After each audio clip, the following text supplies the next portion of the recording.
Good afternoon. We're revisiting the discussion around ERP system and D3 CTech platform that our ERP is built upon. So we'll be talking about that today.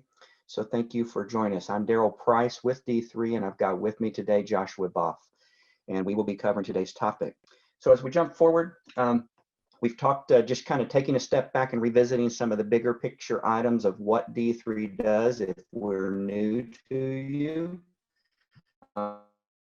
We're to design and sales automation workflows so that if you're trying to do estimates and create quotes very quickly, that is certainly something that we can help you with. We also work with PLM tools to help bridge the gap between ERP systems and workflows that sustain the business, more like operational workflows, quality, production planning, things like that. And then large data management solutions if you're trying to leverage your engineering data and connect that out to your manufacturing.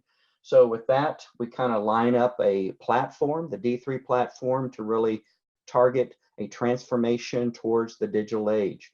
And so today we're really going to be focusing on our master data as we jump into that. So last week we talked about document management. This week we're going to be talking about workflow and collaboration between the domains within the company. Next week we're going to be covering the business intelligence, or BI as it's commonly referred to. And then the last session is really around accounting. We have an integrated solution, so there's a lot of advantages to that. But at the end of the day, it's about removing the chaos and mistakes and having more of a streamlined approach to operating your business, which gives you visibility to make those key decisions. If we're talking about the D3 ERP system, one of the things just to cover is just the richness in which the solution covers. You can see some of the things that we have buried into the tools. So it's a very feature-rich solution. It is built for manufacturing and specifically for manufacturing. It is a modern day system. So this is a SaaS system built for the web. So you can access it from anywhere that you are. And so another and last point that I will make as we jump into this, D3 does have a rather unique background here in the sense that we are an implementation consultant for the solution, but we also consume the product within one of our divisions. So Cush is a sister company to D3 Technologies, and they use the CTech platform as well. And it's been very important for our business as we look at being able to scale. You can see some of the key points there, but specifically the savings in our annual payroll in terms of being able to streamline our production, and just the fact that, you know, when we set up the system and we're accurately able to get visibility on what we had, we found $1 million in inventory. So just some takeaways that we experienced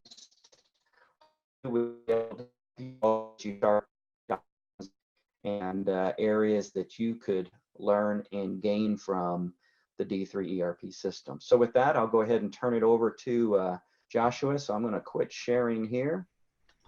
Joshua, you should be able to take over presentation now. Thank you very much. As Bill said, we're going to be talking about workflow and collaboration. So we're going to kind of quickly go over the default of workflow and collaboration within D3 ERP. You're able to specify a custom workflow for many areas in the system to help move a project along to the various people or departments it needs to touch. And then you're also able to have revision control on documents. And we talked a little bit about that last week. We'll go into a little bit more detail this week. Essentially, workflow states, and you can kind of see this on my right-hand side of the screen here. This is on the quote side of order. Workflow states, it allows whatever you're controlling, whatever workflow, whether it's quality or sales, purchasing, opportunities, whatever that may be, to move throughout the system and you're able to assign it to different users. These are the two key aspects to understanding how workflow works, which is routing through different stages and assigning to specific personnel. So as you can see, I have 3 default workflow states here: review, engineering review, and then reassign it and keep working on it. So as you can see, I've got a drop down here, and I only have 2 users here, so I'm able to assign it to whatever users are assigned a sales role in this case. And when I assign it to them, I can have an email sent to them saying, hey, you've been assigned something, or you're able to view that in your My Tasks view. You can pull that up and it'll just show you everything that's assigned to you. What's important to note on this is that when you change these assignments, that assignments column section right there, you're able to enter a column as to why you're changing or what is important about what you need them to do. So it's a little note, if you will. Also, you'll see a CC list, and that's for the email notifications. So if you're assigning it to a lower level salesman and you want his project manager to see it as well, you're able to add them there in the CC list. And then in the priority, of course, you can say, what is the priority on this? So you can say, if I need it really quick, you'd set it to 1. Or if it's whenever they want to get to it, you just leave it as 3. Now, these are available in many areas. By default, the 3 most common places that the default is going to be set up on is going to be in sales, purchasing, and on actual work orders. So we're going to go ahead and take a look at the purchase order ones. So this is very similar, looks the same, has those same default fields of who are you going to assign it to, are you going to put a note, who are you going to copy on it, and what is the priority. Although this one has slightly different states, which is, request a quote, submit for approval, approve it, or go back and revise it and start over again. And then the third one that's default would be the actual work orders themselves. And so as you can see, I don't have any users here. That's because I don't have any users assigned in this area. And so that kind of leads me into my next section. But this is in process to be completed or continue working on it. Now, this would be especially useful for R&D projects or things that are being developed as they're being engineered in the software. Our production team uses it all the time. It is very beneficial because then you're able to get production managers, engineering, quality, all of those involved in this. And you're also able to edit those states here. So now we're going to talk about customizing workflows. And this is kind of where you can add sections to this and then also define additional steps as well. So you handle that through the maintenance screen. So as you can see on here, it's a big table here. So on my left-hand side, I've got, names, descriptions, object types, lots of fields here to navigate through. And this is, you set it up once, or maybe you edit it every once in a while. You won't be in this screen a lot. And D3, of course, can help you set this up. The available types of workflow that you're able to set by default would be your lead funnel. So as you're going through your sales process, the individual states that your company has defined when you meet your prospect to the time that you're going to get your first order placed. NCRs, corrective action reports, documents, opportunities that kind of leads into with the sales funnel there, purchase orders and quotes. Those are all available types that you can specify your own individual workflow. So you would essentially just put your name and your description and you'd save it, and then you're able to specify, okay, I want it to go from this state to this state to this state, and that's what the order number column is. And then you're able to specify where does this process start and where does this process end. So it is very unique. Not a lot of ERPs have an ability to edit the workflow this simplistically, but still meet all of the checkboxes that you need to get that collaboration. So the next thing we're going to talk about is assigning roles. So back on that work order screen where we didn't have anyone that was able to be assigned to or utilize that function, and that comes from this page here.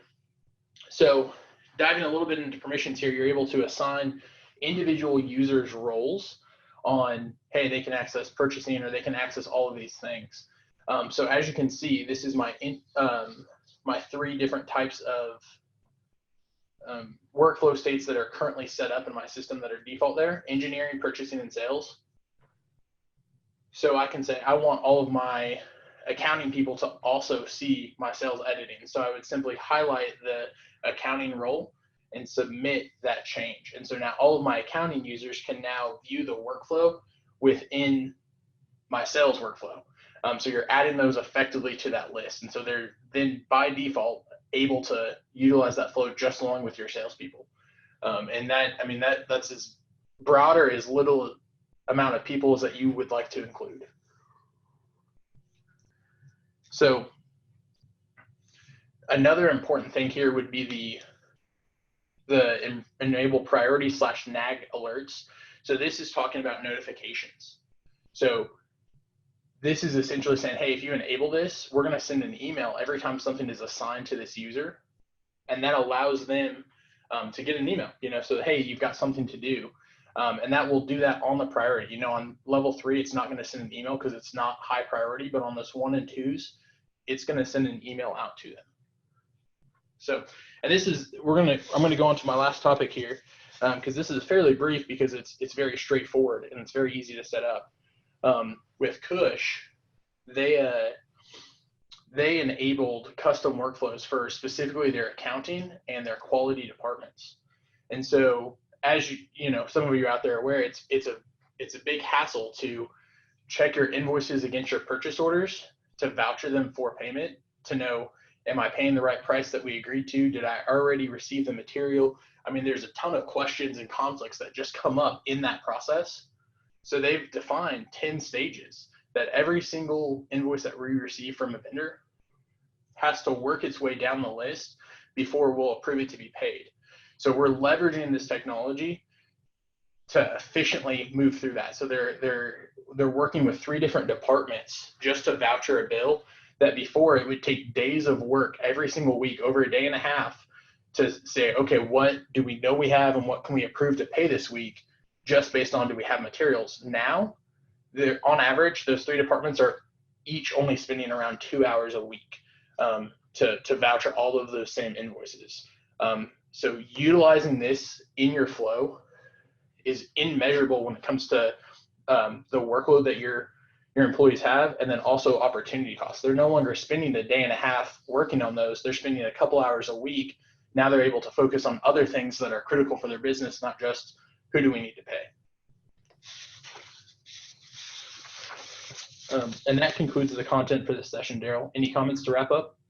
No, thank you for that, and very interesting. And I hope as you all start to look at the benefits of the tools as we've experienced on the Cush side, you can start to assimilate to some of the ways that could be impactful in your own organizations. So again, today we conclude with workflow and collaboration. Next week, we're going to be talking about a very nice topic that I'm excited about, which is BI, or business intelligence. Again, a very nice thing to consider when you start marching towards the digital age or digital transformation. At the conclusion of the 4 series, we'll be wrapping up recordings of all of these. So everybody that's registered will be getting a link to those. So look for that to come as well once we're complete. But again, look forward to next week, and we'll be talking about business intelligence. Thank you all.